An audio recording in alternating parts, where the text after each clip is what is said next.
ngayon po, sir, itong mga diskaya na nagsabi na hindi makikipagtulungan sa ICI, ganun din po ito sa Opo. inyo. So ngayon, ano po ang effect nito sa mga inyo pong inihahandang kaso laban sa mag-asawang ito? Well, first, sagutin ko yung tanong ninyo po, Manong Ted. Is it the same effect dahil sa hindi na sila, nagsabi sila na hindi na sila mag-cooperate sa ICI, ganun din po sa Department of Justice. Hindi po namin alam kung ganun din po ang kanilang magiging track pagdating sa nagipag-usap sa department. Pero sa huling pagkakaalam ko po, kausap ko po yung kanilang abogado about a week ago.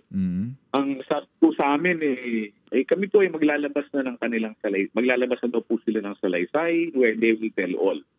Now, whether that is telling all or not is for us to determine, that is for us to evaluate. We have to just see it yet, we just have to hold it yet.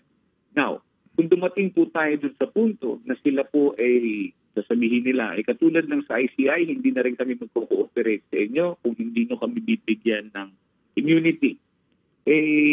Ang sasabihin ko lang po, Manong Ted, ay simple. Hindi po sila in a position to make any demands at this time. Marami po marami pong mga kaso na maaaring tumayo, no?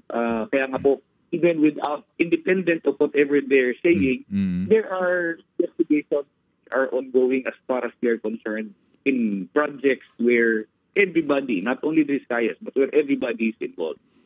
So, akin hindi po pwedeng gamitin pananakot o kondisyon na kung hindi nyo kami bibigyan ng immunity ay hindi ko kami magsasalita. Baliktad ho.